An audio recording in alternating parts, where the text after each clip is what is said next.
Everybody, Hey, what's going we on, people? live in the building, Seen to and we got our guest on. 1 second, 1 second. I'm gonna bring my guests in, but first, hey everybody, um, we are in the Manosphere. in the manosphere. We're on YouTube now. Black Male Podcast on YouTube. Uh, we pulled away from the original brand on YouTube. We still there. Uh, on Twitch under ADHD Hour. If somebody's looking at Twitch, we still under that ADHD Hour, but I wanted to separate in YouTube. So we're on YouTube, Black Male Podcast, the Manosphere. Hello, everybody. Hey, It's Eric, hey, Will. Eric. Will, What up? For the Manosphere, we got to do the you gotta do the introduction. they got to do the head now. Excuse me. You got to be cool. Do the head now. What's up? Yeah, now. Anyway, we got a guest tonight. First day in the Manosphere. We were talking about we started our series talking about the cancers of our community. Right. So last week we went over like different things, different aspects. We had some people come through and gave us their opinion. Had some good interactions with some other people. So our first thing we spoke about was black on black violence. Black on black violence. So Sir. because of that, I called a guest who is a personal friend of mine. I've been knowing her probably almost 20 years almost. 20 years? Okay, 20 years. Okay. So I've been knowing her 20 years. So it's a personal friend of mine. And I called her in to speak on her tell her story about, black on black violence and everything. And what I'm gonna do actually, because I know her story, I've been there for everything pretty much. So I'm going to hand this over to you to kind of do the interview type portion, whatever, Okay. because I wouldn't do a service because I know this stuff. It's like, you still might have some good insight. yeah, I'm gonna okay, jump in, but I'm gonna hand it to you. Just do most of the interviewing okay. Well, process. introduce our So, guest. Who do we okay, have? so she got a name there, so I'm gonna let her on in. Miss Evangelist Tyrene Brown. Evangelist Tyrene Brown. Okay, how you doing today, Evangelist? I'm okay right now. Thank you for asking. And how are you tonight? I'm doing well. Awesome. Lower the volume on your computer a little bit. Let's try to get the sound. Yeah, lower the volume a little bit. Is that okay? Yeah. Hello. Yes. Can you hear me? Yep. Bit of, Just a little bit more. just a little lower. Because we're hearing our feedback. That's what I'm trying to get our feedback. I can hear you perfectly. Okay. You still hear me? Yes. That'll work. Okay, that worked. Very cool. All right, go ahead. Oh, okay. Well, our show today is Black on Black Violence. This it's an unfortunate event that you have to be on here for this show, but it's something that needs to be heard, something that needs to be said. So I'm gonna let you go ahead and just take it from here. And then, introduce yourself first. Tell us okay. about you. Okay. My name is Evangelist Tyrene Brown. I am the mother of Darius Miles and Christopher Smith, CJ. My sons were murdered March 28th by a very close family friend, a Black man, a father. And, I've always been an activist against injustice. And now my feet are on the pavement. Right. Okay. Can you give me their ages? Darius and Chris's ages, please. Sure. Darius was 28. We called him Junior. And CJ was 21. Wow. Hey, Instagram, I forgot. My bad. Y'all gonna have to bounce over to YouTube. Blackmail hashtag Blackmail podcast BLACK. Maybe hold on a second. I'm gonna get y'all right. Go ahead, y'all keep on. Okay. But if you would, we don't know your story. You know, Will explain it to me a little bit last week, and it was touching. Just go ahead and explain it to our viewers and everybody who's paying attention exactly what took place if you know feel so. Most certainly. The person has been arrested but has yet to be indicted. And for the purposes of the case, I won't give intricate details because I want the wheels of justice to turn and not get stuck. However, I'll give you the overview. This young man came, he's been a part of my son's life since middle school. They went to middle school together. They went to Berkmar High School together. My older son, Darius. He, started a family, and I remember he was coming to our house to play spades on numerous occasions when he was with his family, the mother of his children. As early as 6 years ago, when the baby, I don't know if she's 5 or 6, maybe even 4, she was a newborn at that time. Right. And so we're talking about barbecues, birthdays, family gatherings. Even recently, the family was here for Thanksgiving. His mom and dad was here for Super Bowl, this past Super Bowl, February. So this was not a stranger, okay? He started having problems in his personal life, and me and my children, our family, period, we're very tight-knit family. We do everything together. We talk about everything together. We get through life's issues together. And so this young man would sit at my table and talk about, the pains he had with the breakup of, the mother of his children, the pains he had because, he couldn't really talk to his mom and dad like me and my children could. And he would talk about that all the time. And we never imagined that it was turning into hate or jealousy or that big of envy. Well, long story short, I remember after the last time he was at my house playing spades was Super Bowl Sunday. His parents were here.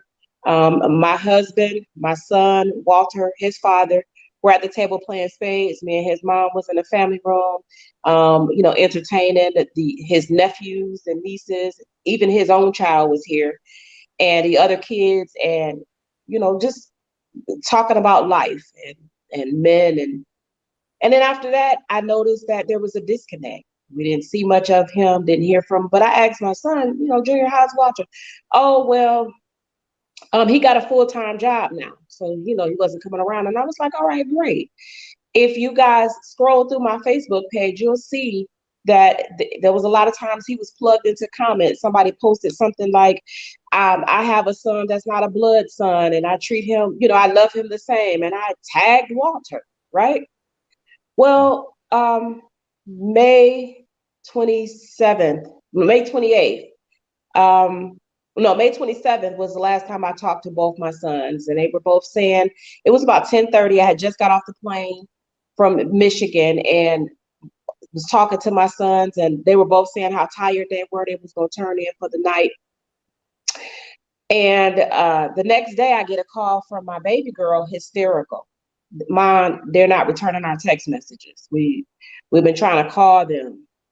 And, the tight-knit family that we are, I have keys to my children's homes. I went to my son's house and had to put the key in both locks, completely locked, and discovered the bodies of my sons.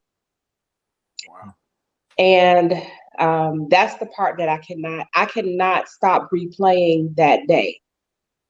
I don't care what's going on, happy, sad, even intimate with my own husband. That day stays, it's etched in my mind. Right. We had an overwhelming response, of loved ones that showed up. And I kept thinking, where's Walter? Oh, he wasn't there. Oh, yeah. I never got a condolence from his family. Okay. From him. Okay. Never heard. So I just want to be clear that when you're talking about black on black crime and why does it happen, I remember just now I was watching your commercial. Mhm. The one thing I can say that pertains to this case, but it's something that shows up in black on black crime, period. Mhm. When you have young people that for whatever reason is troubled in life, it could be upbringing, it could be something that happened after the fact. If you don't have self-love or self-respect, it is very easy to inflict what you feel about yourself onto another person, regardless of how well they treat you, Right. regardless. And in a lot of cases, people don't even directly know the individuals that they're hurting, that they're killing. And so it don't have to be if they said something smart or did something. My sons were asleep. Mhm. Right. Right.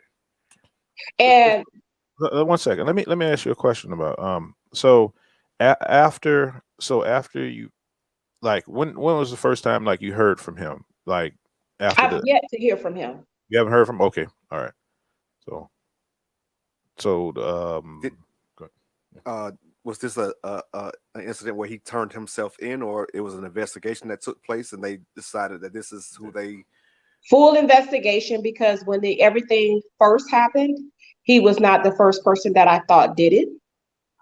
So he was not the initial um, perpetrator. But after I started really just paying attention to everything, and then the investigators did what they were, their due diligence. By the time I came to them, they pretty much already were solid on who they were looking at. And I can only imagine. Sorry to cut you off. That you probably wouldn't look to him initially because of his ties with your family. So Correct. that had to be mind blowing. I would think for them to come back with that decision. But And then, hindsight is always 2020. I remember hearing, I wish my family was tight like yours. I wish I had the connection with my mom that you have with your mom. Now, it speaks volumes. right. And It speaks volumes. Envy and jealousy breed hate. but So when you mentioned that, when I heard that coming from you, it almost sounded like a cry for help when you were saying that he was looking for something that, and if you don't know he's looking for it, it's hard to address it at the time. But like But no, we knew. okay, I knew. When we first started playing spades, we started at my son's house, right? Because my son had just moved into his house and we were trying to really break his house in. And I was trying to get the family from always meeting at my house to start meeting at his house, bring it over there. And yeah. And so I started noticing the disrespect that he had initially, like the open cussing and swearing. And, my children, they do their thing, they do what they do, but they always respected me. Right. So I remember having to tell my son, I don't really feel comfortable about playing at your house because Walter's so disrespectful. And so after, my son spoke with him or whatever, Walter himself apologized and kind of started cleaning it up. Then we started coming here to play space, to my home. And so that's when we started noticing the pain. And he was really struggling with, this man wanted that family life. He wanted to be the father that, keep in mind, his mom and dad still together, but he wanted to be the father that he never had. And so the breakup of his family was a detriment to him. He shared that. Like the pain it was nothing he could hide, you know. I didn't personally care for Walter, but one thing, and Will can attest to this about me and my family, is if you're a friend of my children, I'm right there. Yeah. okay, Yeah. wow, that's So, me and my husband, we extended all type of support and trying to talk with him, and was happy when he started dating somebody else, and we were edging him on, trying to give him words of encouragement. But when somebody's really broken like that, it takes more than what we were doing at this table. If we'd have known it was that deep, I'm sure I would have distanced myself Yeah, and told my son to do the same. self right. also. And that's what I was going to ask you. Had you seen anything like that from him before, from Walter beforehand? And maybe it was signs there. It's just it just wasn't as obvious before. I'm not sure. That's what I was curious about. Yeah, I like violence behavior. No, No, not necessarily violent, just just emotional. Because it sounds like there was some mental breakdown, possibly that took place. Just absolutely. Ab- swings from him. I mean, maybe he Okay, was. so Oh, go ahead. My son played basketball with my husband. He's big in basketball, right? My son, my stepson, they always played with my husband, and they would watch it on TV. And they would get into these big heated debates about who's the best player, they would get into these heated debates. Walter would always take it into another level, take it up a notch. Okay. And to where he would almost get with the name calling, but you got to know my son. My son wasn't that. He wasn't that. Mm-hmm. So he'd be like, man, you in your feelings, Right. And then I guess that's when Walter would like come back, you know. Yeah. But like I said, it's hindsight now. Right. Right. That's interesting. And you said your son Darius was 28, correct? Yes. And 4 children. Left behind four children. and Chris was 21. Yes. Okay. And I was just reading something today or recently, and it was talking about the leading cause of death in black men in that age range is homicide. And it blew my mind when I read that. Mhm. That that's the number one way we die between the ages of 1 and 44. It's crazy. Can I say this? Sure. One of the main reasons why I wanted to do this podcast is when people heard that my sons were murdered, the first thing they started asking was, what did they do? Right. Yeah. See, and that's part for this podcast, right? It's like it's always blackmail this, blackmail that, and they had to do something. That's kind of like what you were talking about the other day when you asked a question and Mhm. people had already assumed the answer that Mhm. you wanted, Yeah. But right, they're always guilty until proven differently. Mhm. But Yep. I know Will explained it. Like I said, he gave me a little once over about what was going on, and I was just mind blown about it, and I still can't wrap my head around it. And I don't know you or your kids, but it's just I can't imagine having to deal with that situation. So I know I it's would tough. not wish this pain on nobody. I don't even have an enemy that deep that I would want them to go through what I'm going through. Right. Now, let me ask you: Have you heard from his mother? No. Yeah. Wow. Keep in mind, these people, we went to the same church. We didn't know each other when we were attending the same church. We know some of the same peoples. We went to the same marriage ministries. Uh-huh. They've yet and I want to be fair because I'm not on here to bash them. Yeah. That's not my character, even though I have some choice words I would like to say, but I understand that they also had some deaths in their family about the same time, almost the same time. So it very well could have been distracted by what they had going on, And, you know. and to be fair, they as crazy as it sounds, they're at a loss as well. They're not anywhere close to your loss, but so a lot of times it's hard to know how to even approach that situation. Not to say that they shouldn't have said anything or anything like that, but it's a little bit easier for me being on the outside and saying they're going through something as well. They are. I wouldn't expect you to even try to see it. This man was close to his children to where I would say 75% of the time that he visited my home, he was with his children. Okay. Them kids no longer have their father in their lives. Like my grandchildren don't have my son. You said he had 4 kids, right? My son had 4. Walter had 3. So you're talking about 7 kids without their father. Without their father.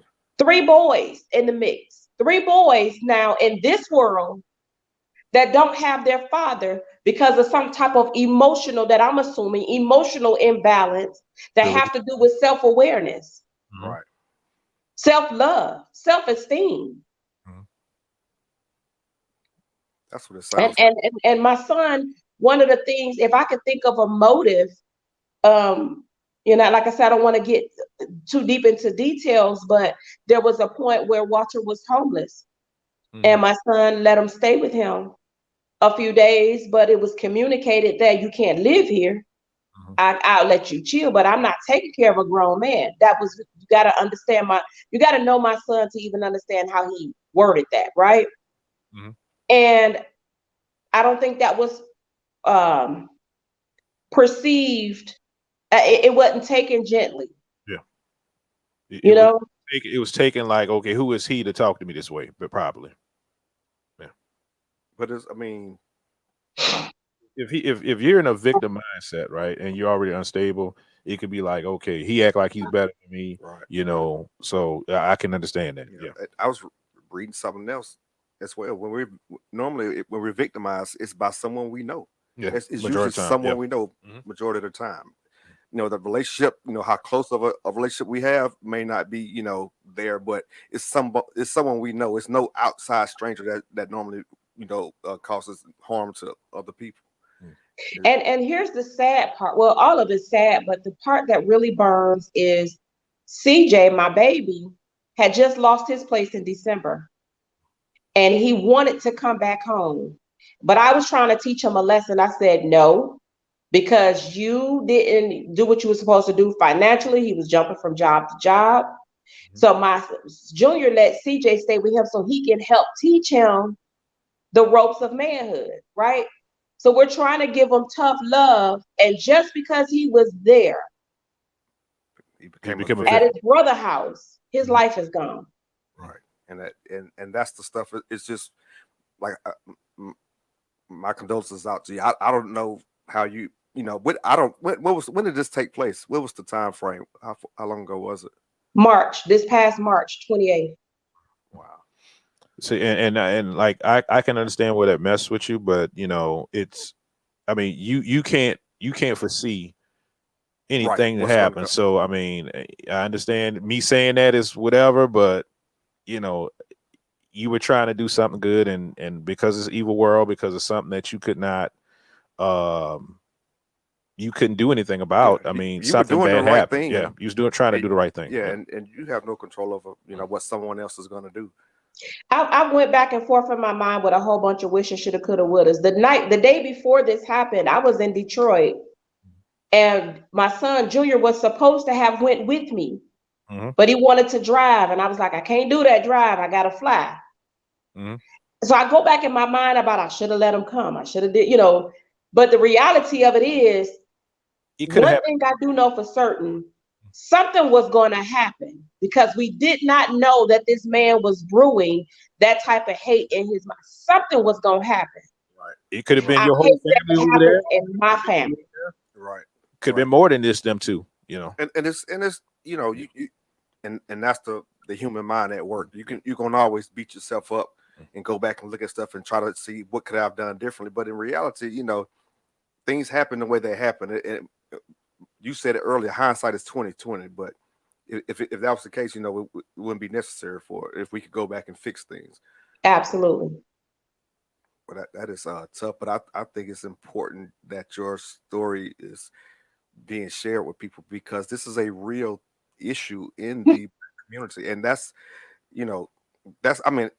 murder happens all over. But my concern is what's right here next to me. It's I want to make sure I echo one more thing. We keep hearing about gun violence. I'm not one of those people that's talking about gun violence. I own guns. I have a gun now. I've never killed nobody. So access to guns is not the issue. Gun control is not our issue. Mental health, what Reagan administration took out of office after Jimmy Carter left office, when he dismantled it, mental health is our issue. That's the issue. A human being is the weapon. Also, the fact that young people don't have any kind of resources anymore. Like they used to have resources for parks, things to keep them occupied, recreation centers, stuff that they put money towards. They took it all out of the school system. And let's say murders, and I mean, people killing. They're gonna kill people whether you have guns, wherever you have places in England, they don't have guns, right? Knife violence is off the chain, so people get killed with knives. So guns is not the problem. The human being is the weapon, and they just the gun might be the tool. No, an ill mind is the weapon. An ill mind. It's mental health. If we can get some type of mental health funding back, like we used to have it, then you would see a decline. Okay. It's what do you do? Here's the question. Let's say you got a homeboy, because this was my son's homeboy, right?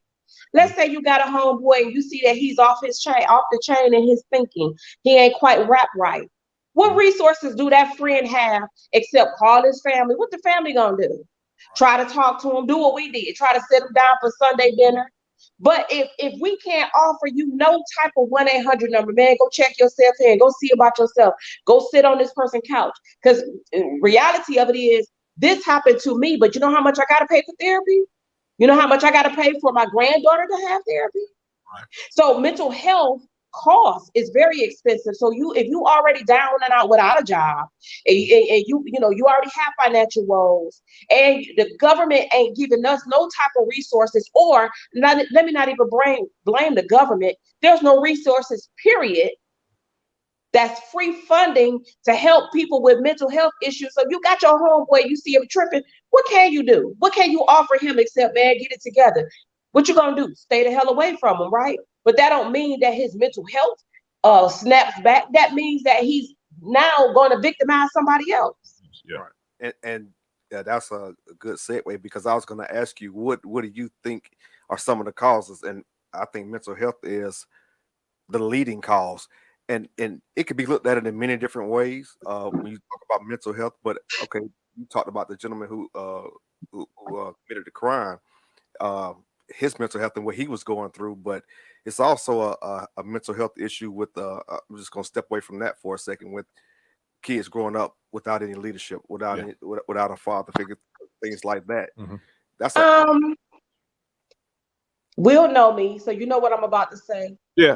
And you know what? I want to bring you back for that, because one of the other ones is single mother households, so I mean, but go ahead. Go ahead. Go ahead.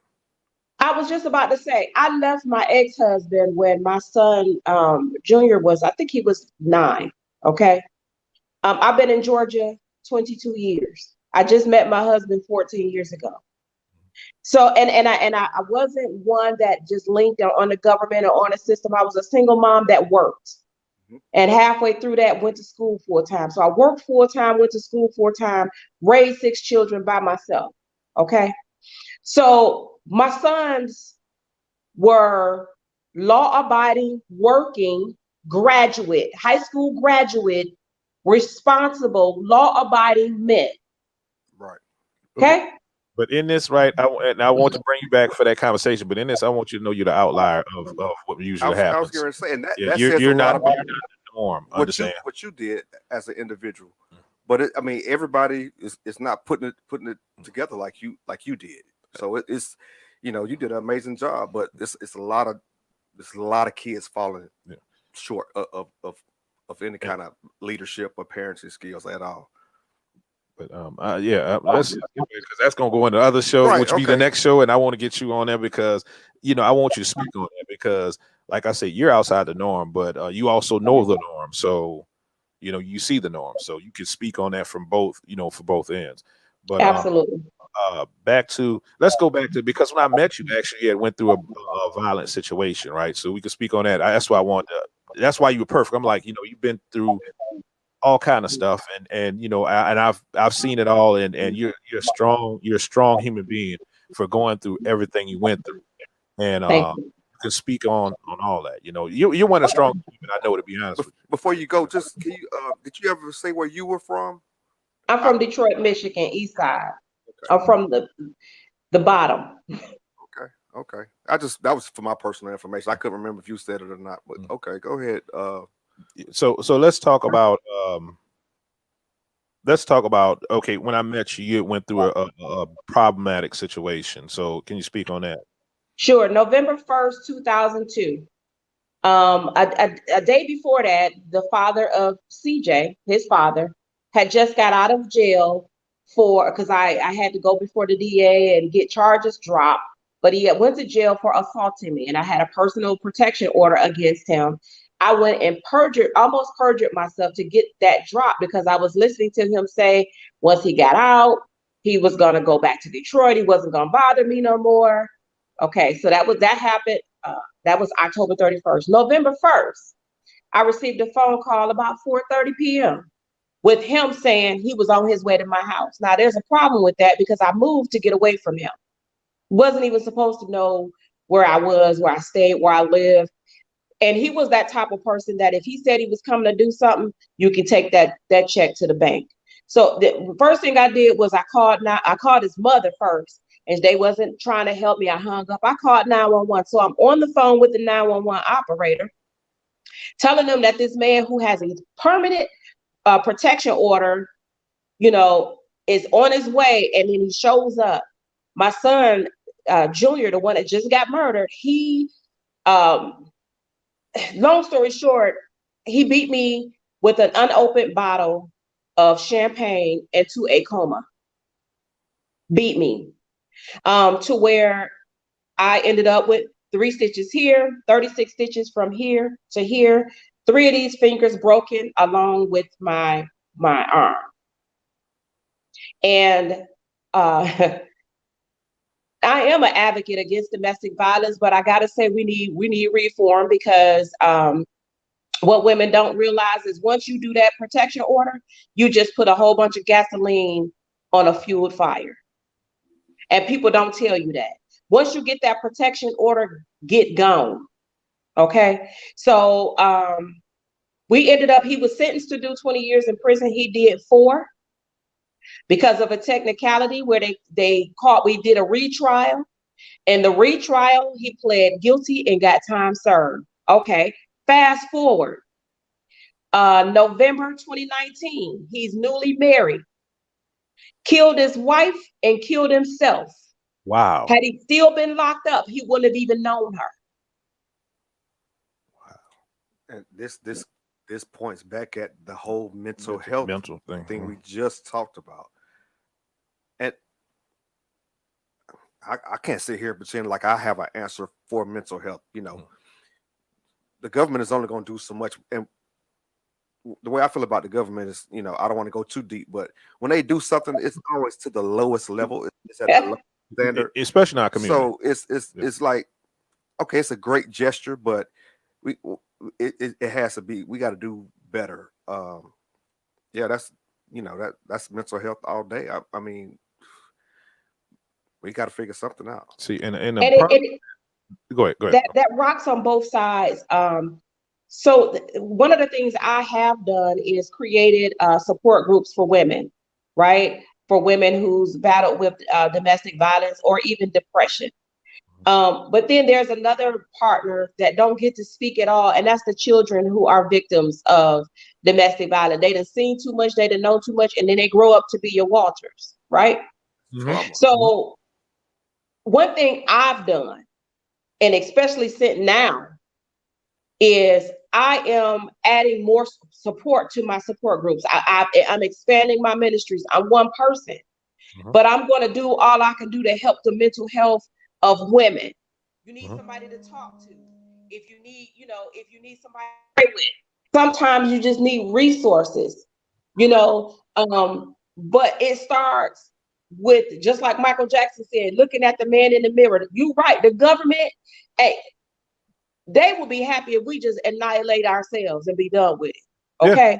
So we have to each one reach one. You see a brother that's got some issues, help him find some resources. But I wish we had known now that the resources wasn't providing him food and play and, providing him comfort with playing spades. We should have been doing a little bit more. What, I don't know, but I'm trying to find the answers because it's another Walter out there. Walter got a son. Right. I'm sure his son has experienced trauma because of this whole situation. And his daddy gone. Right. And he's going to experience more. So we talk about this all the time. How do we help the ones coming up? Because we are here. We are who we are right now. Now we can go and get help, if we choose to go that route. And so many people look at it as a negative when you go talk to someone. A licensed clinician or psychologist, but my good words can only take me so far talking to someone else. They need to talk to somebody who understands the human mind, how it works, and how you got to give pain a voice. Yeah, pain got to get heard. You got to give it a voice. So silent pain builds rage, which does this. Yeah, So my cousin on Instagram was talking. I saw the comment right now, but she said mental health resources are not responsibility of school systems, but maybe it should be, because we need to start reaching these kids younger age. They put Absolutely.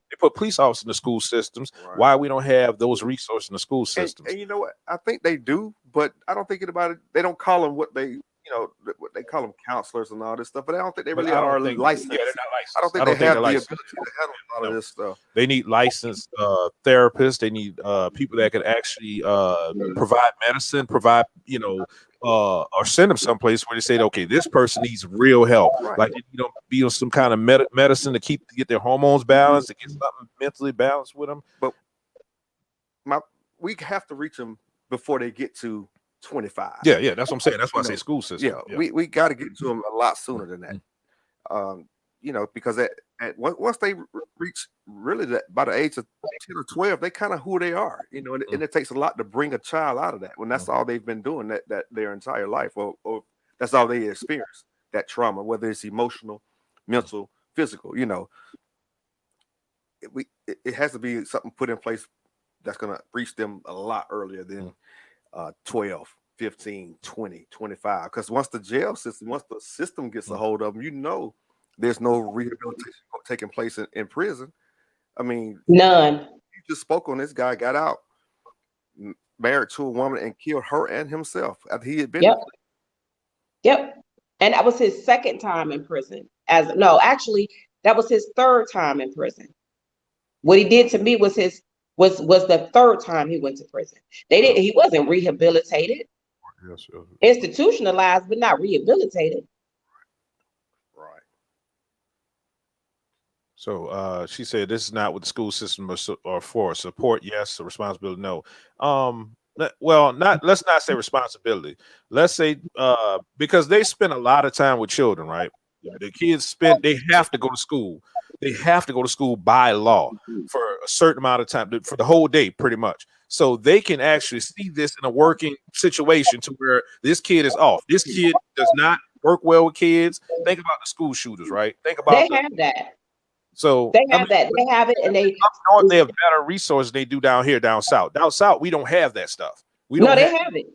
They have special. My son met Walter Mhm. in a special needs class where they had quarterly IEP meetings.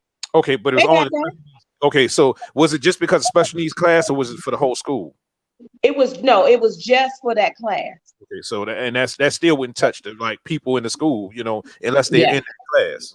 And, Yeah. and like you said, this is your cousin over here on Instagram. Well, Oh yeah, on Instagram. Yeah, Okay. sorry. Yeah. and it's not the school's responsibility, but the problem is they keep stepping up to the plate as though they're going to do something as far as educate. Because I feel the same way about the school system, just like I do the government. They try to go to the lowest level, so they step up and they take on the charge of educating our kids. Well, if they're going to be with you the majority of the day, some of those provisions need to be put in place. I think simple as that. And I'm not going to say it's their responsibility. I think it's a parent's responsibility to educate their kids. Mhm. But if they're going to, like I said, step up to the plate and take on that responsibility, then they're going to have to follow through completely. Because we're Yeah. paying for these services. Yeah, that's taking place. And a lot of times the parents are not equipped either, because you want to believe that all you could do is love your child, pray your child out of a situation. And in the Black community, mental health is not anything that we even focus on. So it's like, We push I'm gonna back. send that child to church. I'm gonna try to love this child. I'm gonna try to give the child everything I think the child needs. And wow, your child is becoming a young killer out here in the streets. And Or you furthering the damage with Yeah, more physical abuse, yeah. more mental The- abuse. I look at it, we can blame the school, we can blame the government, we can blame the parents. The reality of it is it's a societal problem. And until we tear down and restructure, it's going to be a perpetual problem. The village has been destroyed. The village that we used to have, where your next door neighbor was watching you and they instilling values, and the people across the street and down the street and your aunts and uncles, that has disintegrated. I was blessed to still have that within my family, but as you see, we've been breached.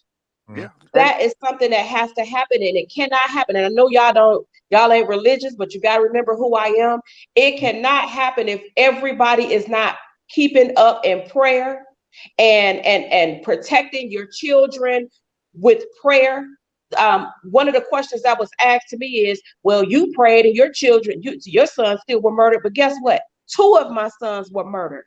I Somebody still have 4 children, Sensitive. 4 and 12 grandchildren.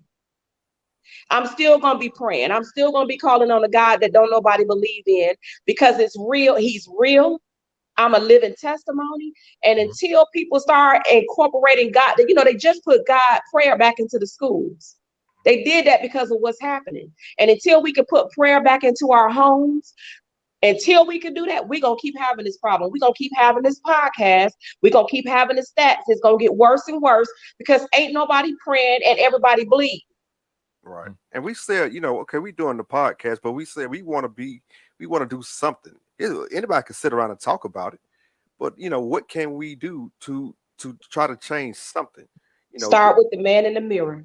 Start with the man in the mirror. I agree with that 100%. But I think we discussed this. I can't remember, but we said when did it become wrong to chastise someone else's child, to address the and child, just not or, chastise them in to a address nasty them. way, but just tell them, oh, that's not what you're supposed to be doing, or that's not what you need to be doing. But we have a point today that we don't even know how to interact with one another as adults. You know, we barely speak to one another in the street. And I brought up the other day, you know, it used to be a time we used to call each other sister and brother because we really meant it. We you know, that's who we were to one another. The village has been disintegrated. It's been destroyed. We need to build our villages back up. We need to start, you know, back when you looking at somebody and saying how are you today, really looking them in their eyes and say, how are you today, and mean it. It starts, I'm telling you, it starts with each one. If we waiting on somebody else to do it, it ain't gonna get done. We have to start somewhere. I'm glad you said that because I caught myself, you know, because I speak to everybody, and I really meant it, you know, how you doing, but I wasn't even sitting around waiting for a response from them. If I ask a question, just saying it. I was going through the motions. If I asked that question, I should have enough respect for that person to hear what their response is. Even if their response is nothing, I still should wait and see if that's what they're coming back with. But I caught myself just saying it, just going through the motions. And you're right. We got when you say how are you doing, we got to really mean it and see if that, you know, are you doing okay? Because for some people they'll tell you right then and there, no, I'm not. You know, and or that's how some people need us to see that somebody cares, that somebody believes in them.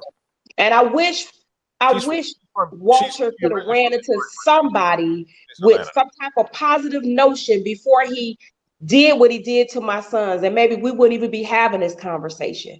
But what do? When we see somebody really hurting and in pain, we avoid them. We avoid them. And I think a lot of it has to do with social media.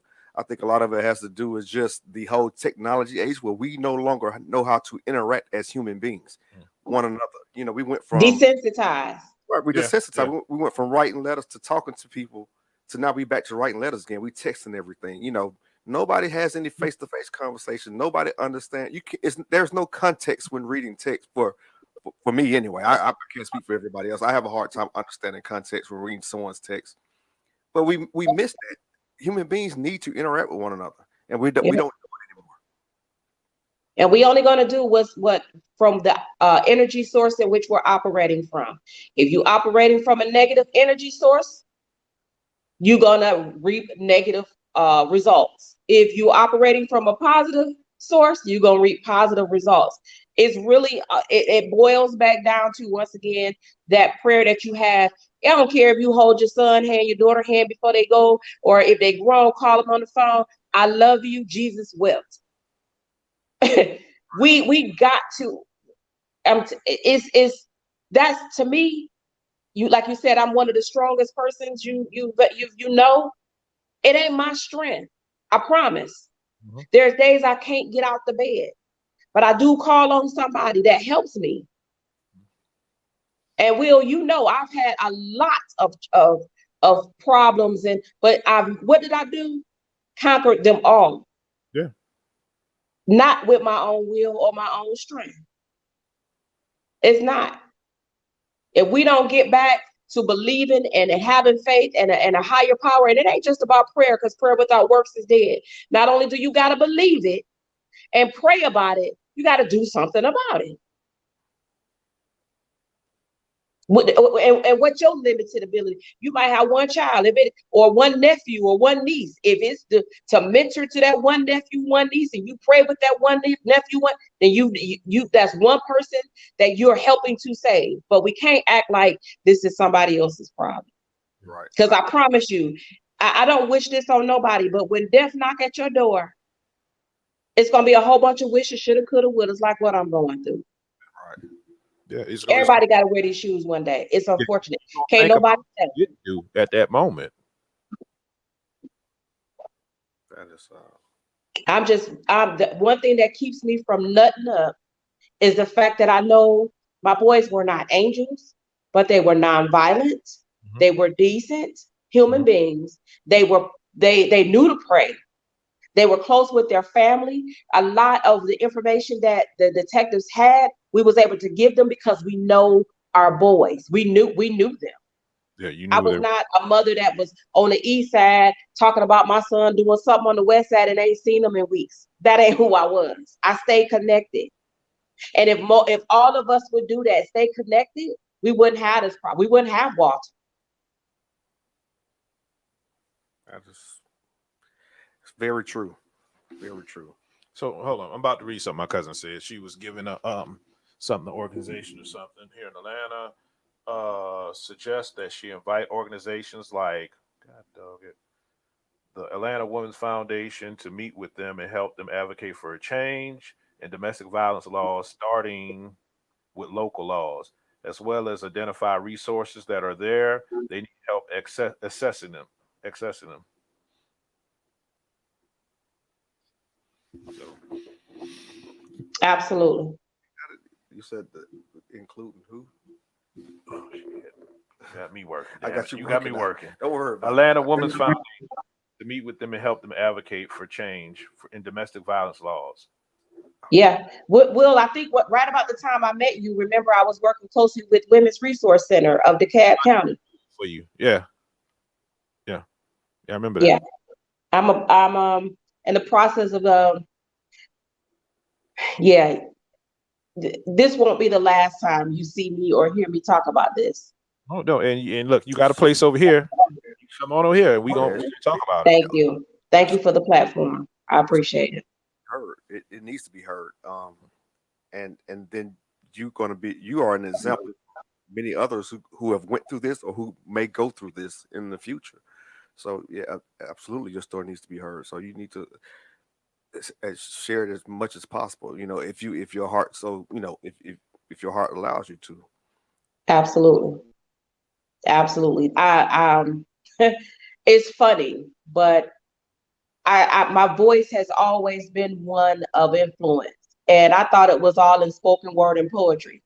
Will produced my first spoken word CD, and never realized that was the gateway to where we are right now. Right. Preparing yourself for something that you didn't know was coming. Didn't even know. That's pretty deep.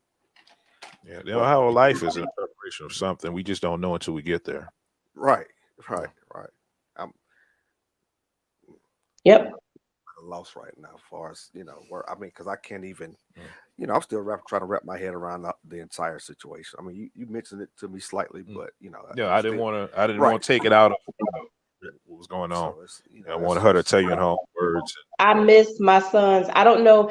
CJ Smith, he has a lot of stuff on YouTube. CJ and Ari, he was dancing. He was a dancer, he just had his first song played on the radio. My son, he loved doing like videography, and editing. CJ was 21, just coming into himself, right? And I'll never get to see his children. He never got to have children. He was just about to propose to his longtime girlfriend. He gone because of somebody else's inabilities and insecurities. Because somebody dropped the ball with their son, and Junior, he's been working the same job. He was doing recycling for 9 years, about to he started doing side work, working on cars, trying to build his own brand and, you know, do his own thing. Every time you seen Junior, you seen one or two, if not all of his children. He was not a person that just had a lot of baby mamas. He was active in his children's lives. If you've seen him, you've seen them. Right. His children, matter of fact, where his body was laid, what was found in two other bedrooms was cribs and beds and toys and clothes. Wow. Let's talk some more about the bright spots your boys brought to you, because I also you said Chris was he was a dancer and a music artist. Yes. Okay, Yes. so I can find him on YouTube. Well, actually, we get off here. Go ahead and back in the comments and go put links to where you can find this stuff, so you know people can see. You know. Yes. Yes. Because I checked out when you posted on your page. I checked it out. I checked out a couple of videos out. Oh, really? Yeah. Okay. Because Yeah. page. I had just started my own podcast talking about my life, and my son was pivotal and being the one that was, you know, doing a lot of the recording and editing and all of that. Exactly what you guys are doing. My son was doing that for me. Gotcha. Yeah, I know. I was going through some stuff going on because you had reached out to me, and I was like, okay, I'm doing this, and I get this whole month over here on this other podcast. I'm about to get back with you. So yeah.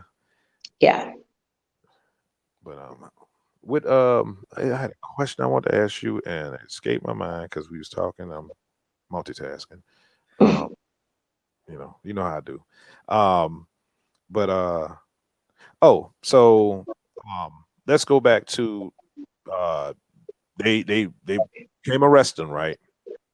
And what's going on now with the sentencing and everything and the whole court situation? Well, he's just been detained. He has yet to go through the indictment process. Understanding that there's a bond hearing coming up. I will be posting when that is because I want us to be vocal. Do not give him a bond. You know, we wait on this justice system. But if we could just be completely honest, we know that it's flawed, right? And I just feel like my son, I can't see my boys no more. This man shouldn't have a bond. Right. You know, I don't even understand why we having a court case. To be honest, he didn't give my sons a chance to rebuttal. Right. And you know, just based on the information you gave me, it's not. It's obviously something went wrong within him, because from what I understand from what you were saying, your boys were asleep, I guess, or they weren't even aware what was going on. So Exactly, they didn't get no chance to rebuttal. right. So it wasn't it wasn't an altercation or anything like that. No. Or something happened. It wasn't anything like that. This was an intent. They went there with the intent to do harm. So, Thank you. Nothing was taken. Nothing. Right. Not one thing. And I can't even begin to talk about how the justice system works. So I wouldn't even be able to speak on whether that happened. I want to give you something that you probably could do though. You probably go speak out on yourself and go to the bond hearing, and because your family's in danger actually if he gets out. Oh, absolutely. Absolutely. Go speak at that bond hearing just to say, you know, our family, because I know that you didn't feel safe in your home because you went out of town. You left Georgia. You went on a couple of trips, and so I came back. Yeah, exactly. So before he was arrested, I didn't even stay here because I knew he was out, and he knew my home. He knew the layout. He was always here.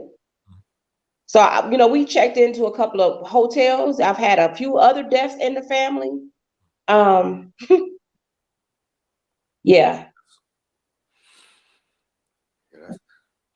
I just pray that I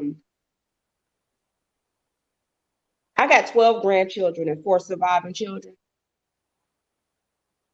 I don't want this man to get a bond because as a mother, I'm gonna do what I gotta do to make sure they stay safe. Right. And I'm gonna leave it like that. yeah. No, I understand, and I don't want you to go any further with that. Right. Yeah. Just leave it right there. But yeah, I understand 100%. Like I said, we know the system is flawed.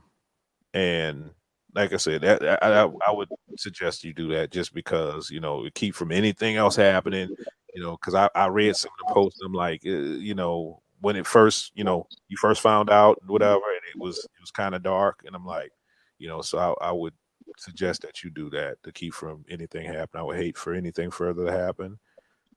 You've already been through enough, and you know your family don't need anything else happening to go on behind that. Let me get my cousin that said something. Let me ask you this: Are you planning on leaving? Well, I guess you didn't post any of Chris's work on YouTube, so I guess it'll be there for forever. Do you often go back and look at it? You know, I want to, because he sounds like a great young man. I you know, I want to kind of look at the bright spots of his life. You know, if you want to share those. The days that I can, I do.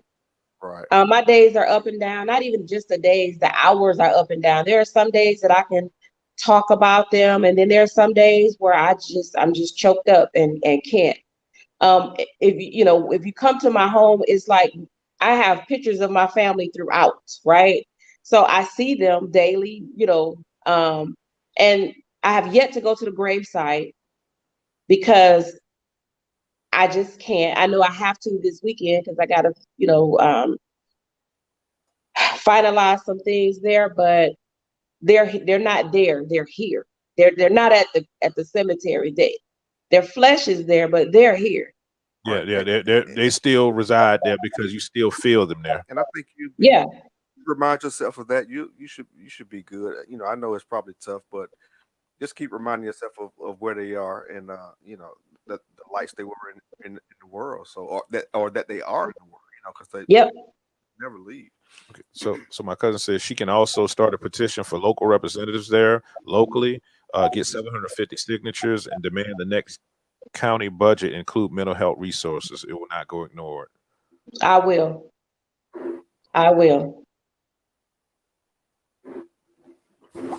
Definitely will.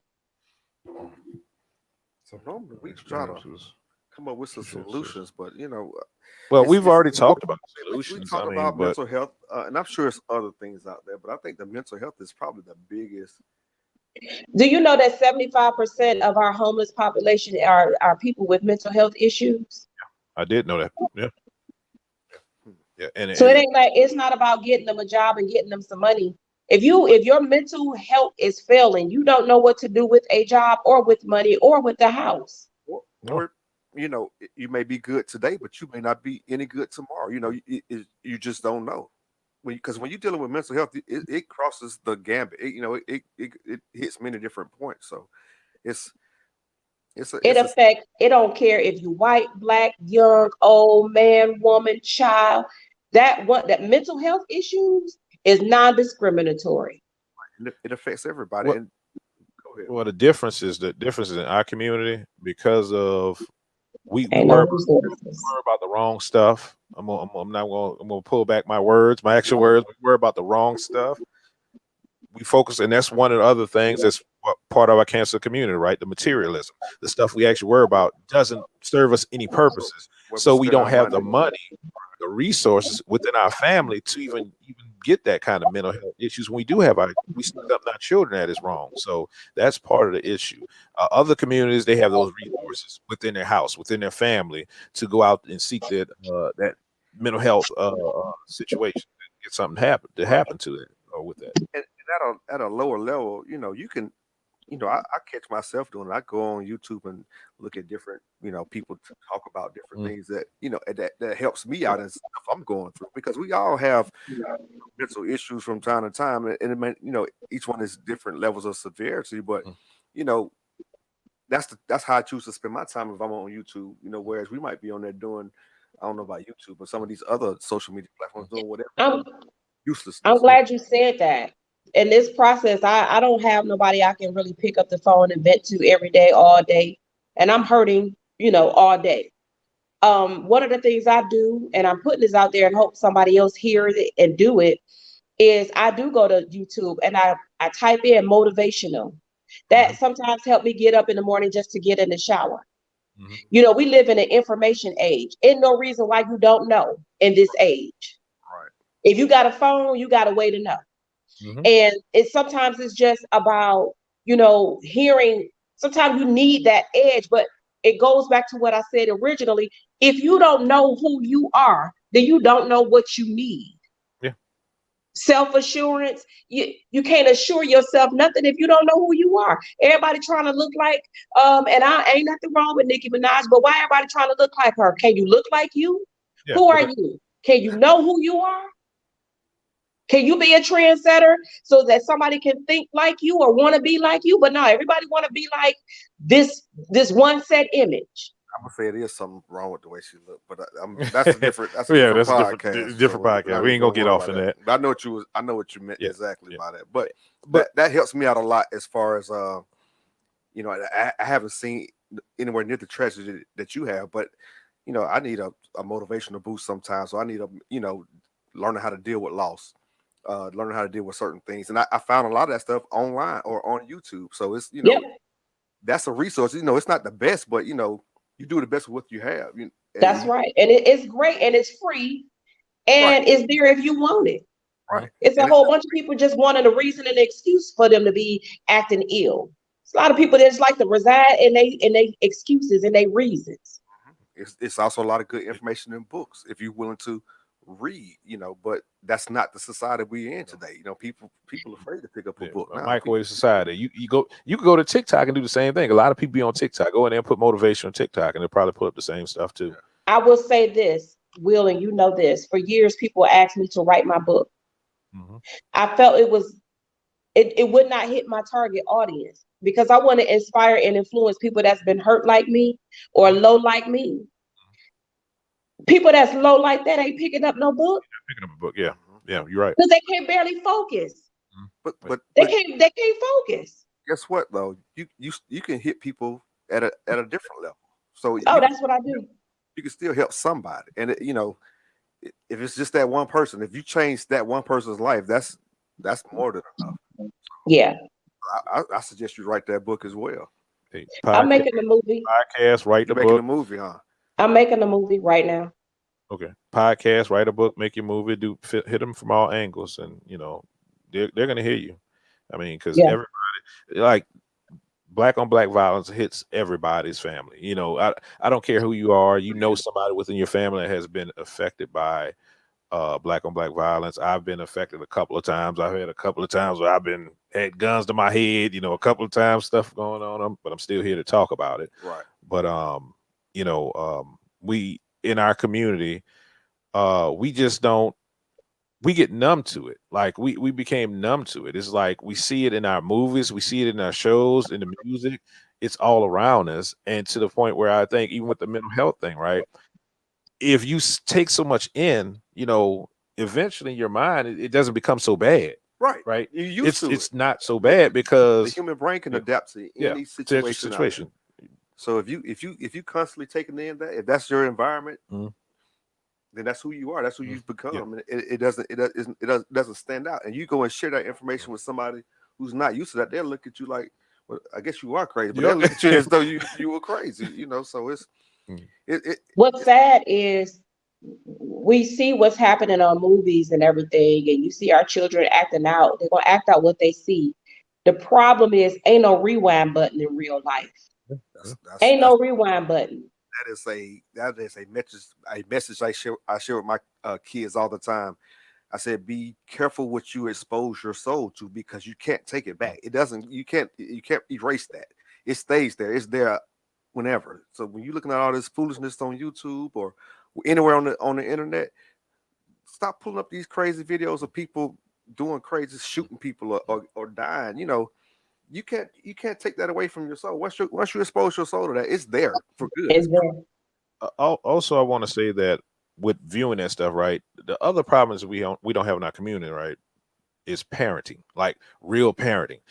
I mean, them taking in certain things, you can't be there 100% of the time to kind of gauge what they take in, but you can parent from the point of where whatever they saw, you can address that and you can veer them in a way of, hey, look, this is wrong. This was going to end up happening because on that movie, right, he went about his merry way and they were skipping and having fun or whatever, perfect example. I was talking about this other day, right? Baby Boy. In Baby Boy, right? he went and killed somebody, and then you see at the end of it, they having fun with on picnic. You know, she having a baby and everything. They go live in the same damn house that the killer, the dude that he killed, came in with his homeboys. Right? I'm like, in a real world situation, they would have came back and killed their whole family. Oh, absolutely. It's, as a parent, right? That proper parenting, we would tell our kids that, you know, hey, this is not real Yeah, life. that's a movie. This is a movie. Cut. You know, let's do that again. in your real life, this what your outcome would be. So don't go that way. Yeah, That's not Yes, the way. right. but unfortunately, that's what they push to our community as far as entertainment. Mhm. It's some of the most vile, low vibrational things that they say. Okay, you know, this is what I'm gonna call it the black community. This is what they like. This is what they want to see. Some of the stuff on TV is just. I mean, it's. Well, we asked for it. Oh, We yeah. tune in. So Oh yeah. just like with We YouTube, only gonna watch what we like. yeah, Right. and that's the thing. Just like on YouTube, right? Just like Facebook and all that, it goes by algorithms. So when the algorithms see, hey, people fighting in the streets, being ignorant as hell in the streets, is up. That's what you gonna see all day Yeah. long. That's what they're gonna keep giving you that, and people gonna keep doing it because they get the hits and the likes, they get whatever, and people gonna keep on doing that because it gets them paid. I can't remember. I think it was Yana Van Zant said, you know, we the only people that get paid for our ignorance, right? Yeah. We get paid Mm. and Make big money off of yeah, it. we make big money. They make big money off of us, and we make a little change. But we happy to do it because we don't know who we are as a people. We don't have any self-worth outside of the materialism, outside of going Come get on with it. You preaching and don't even know it. that LV and Chanel and Gucci and all that stuff. That's our only worth, and we need to stop that. As parents, we need to say no. We're And not. then die and don't leave nothing behind to your Don't have a children. life insurance. Don't have life Don't insurance. have a honey. Haven't changed the lineage. Haven't Yeah. changed the legacy Nothing. or Nothing. anything. It's just it's where you here. Yeah. It's like you never existed, actually. Yep. I appreciate you guys. I gotta go because I hear my husband coming. Hey, Lamont, well, I'm sorry. We kept over an hour. I'm sorry. Thank you for letting me be on this show. Thank you for doing the show.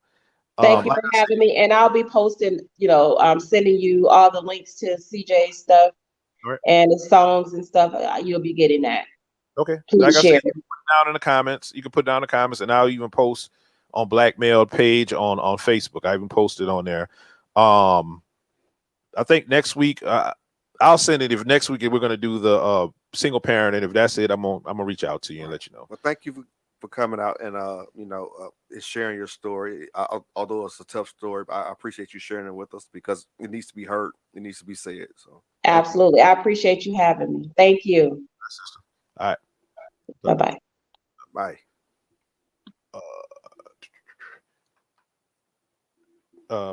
Hey Ashley, I'm gonna address the what you call. Hey Ashley, appreciate you coming through. Now I had to, we had to hear this word. So y'all go tune in to Ashley. She's over at Black Girl Interrupted, YouTube, Facebook. I don't know what the topic is. If you're still here, go ahead and put your topic up so everybody can see.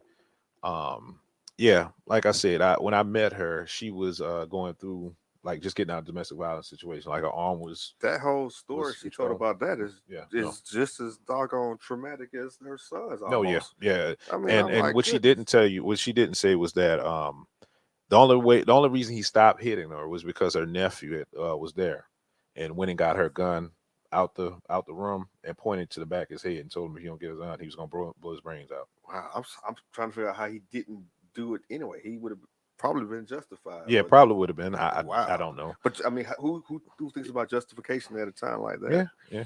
But that is I couldn't even really share any kind of solution or anything really listening to her story because I can only imagine how it feels for her, but it was real. Sitting here listening to that, I'm like, it's like there was no rhyme or reason for it at all. It's just kind of just no. I mean, and the thing is, jealousy, envy. Well, hey, go back to the Bible. She was going back to the Bible. Think about Cain and Abel. Oh, I mean, but that's real. The people who are going to victimize you or who are going to do you wrong are be the people the ones closest to you. And that's that mean that guy had a key most likely to their place. No, he locked up behind him, so he probably he knew where his keys was or whatever. Oh, okay, so you Yeah, think he yeah, okay? yeah, I thought he had 'cause- access to their place. Because I mean, how else does he come in there? But he and probably was sleeping over there. He probably Well, was sleeping. I guess I'm thinking about the fact that they were still in their beds. So they probably always were asleep, and he got up. you think he had to do it? Oh, you think he was there? Yeah, he was I already there. got you. That's what I I'm saying. got you. I He got probably you. was already there for I them to got be you. asleep. He was already there in there, probably Yeah. sleep on the couch or something like that. I got you. I was you know. thinking that he But I'm- came in while they were sleeping, but okay. No, I don't think got he had you. a key But like yeah, that. that's a real thing, man. I was looking at some of the statistics today, and you know, each case is different. It's statistics are like I said, they're like a bikini. You know, it gives you an idea Yeah, of like what jigsaw you're looking at, puzzle, like a puzzle. but yeah. you know, it don't show you Bikini. everything because you know, that particular instance, it wasn't like a beef or anything. Well, it was a beef, but they didn't know it was part of it. They You didn't know know what it I'm was saying? part of it. Yeah. So it's all kind of I guess my thing is the fact is it's happening too much Mm-hmm. for that to be the number one cause of death for black men between the ages of 1 and 44. That is ridiculous. Actually, and I probably shared this before, probably on ADHD Hour. When I was going through the stuff, I was going through in New Orleans. The statistics was like it was the number one killer in New Orleans of black men 18 to 25. So when I turned 25, I had a big party. I made it through the statistics, right? Right. And it was just crazy that after that, like I had no more situations. I had no more situation with violence and stuff like that. It was like I crossed over something. It's like, oh shit, nothing happened. I had in 20, I think it was 20. It was 20 where I almost got robbed once, and then I almost got robbed again when I was 20. Both of them one had shotgun point blank in my head. The other one had 3 guys had guns, masks on, bandanas on their face. Then the next year, 21, I had another situation where a guy tried to rob me with a shotgun and I shot at him. No, no, I had to walk. No, I didn't. No, you think I'm like them dudes today with money in my ear? No, nothing. Well, first time I got robbed, I was starter jacket back when that was shit was going on. A lot of people got robbed for starter jackets. Got killed. Not only robbed, they got killed. Yeah, and that's and when I look back at it, you talking about that jacket was $70, I think. About 90. It was about $90. I think the one I had was $70. Maybe I had a lower end when I had a Boston Red Sox starter jacket, but they were actually killing people for a $70 jacket. Mm-hmm. Probably was only $20 to make or something like that. Oh yeah. So I mean, we got to start loving each other again, man. You love ourselves first. And I'm right. Yeah. Right. She just came through and provided her the link for her son's that's music, and I'm gonna share it here. I want to see some of his so I can check it out. Stuff, but that was the Apple Music. This is it's on Apple Music. Yeah, his album on Apple Music. But yeah. Anyway, it was kind of heavy, and I don't want to. Yeah, that was a heavy show, man. I couldn't. I like to laugh a little bit and crack jokes about it. I guess you can't laugh all the time. No, and that's the problem with our community also is that we laugh at everything, and because of that, sometimes nothing happens. Right. We don't solve anything, but it makes us feel good. Yeah, well, and I'm just, I can see humor and all kind of silly stuff. So, but this was heavy. This, wasn't nothing humorous about any of this topic today. This was real. So, but I think it was a good show, man, and hopefully some people got something out of it. The people who are paying attention to the show, they got something out of it. Okay, she just posted again. Anyway, I appreciate everybody tuning in and taking this journey with us. I think at the end of this series, I think we're going to go over some solutions because we couldn't, it wouldn't even be proper try to fit that in there. So we're gonna go over it again with a summary of everything we went through.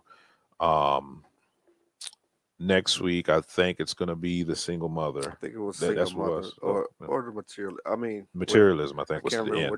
If we had do we have a specific order? Or we just kind of throwing them out there. Yeah, I mean, whatever. Let's what you feel like going on because this was heavy. Let's go to material. Yeah, let's do that. Because this was real heavy. Right, just to lighten it up just a little bit. Yeah, so at least we have a little fun with that. We got a little something. So next week we're gonna do the cancer of our community, and we're going to speak on the materialism in our community being one of the cancers. Got anything else? No, man. She said it all. I can't say nothing. So anyway, thanks for once watching. again, appreciate y'all watching. everybody that's brand new to this channel, hey, go like, subscribe, either Blackmailed Podcast over on YouTube, Yeah. BLACKMALED Podcast on YouTube, or the page on Facebook, same name. You can also put in hashtag you've been, well, no, don't do that because it's spelled whatever. Just do Blackmail I Podcast. saw it gave out a suggestion when you were setting it up. It said something about introducing yourselves to your audience or something like that? I don't know. It don't matter. We'll figure that out. Yeah. But okay. Thank you guys for watching. All right. We'll see y'all next week. Next week. All right. Peace.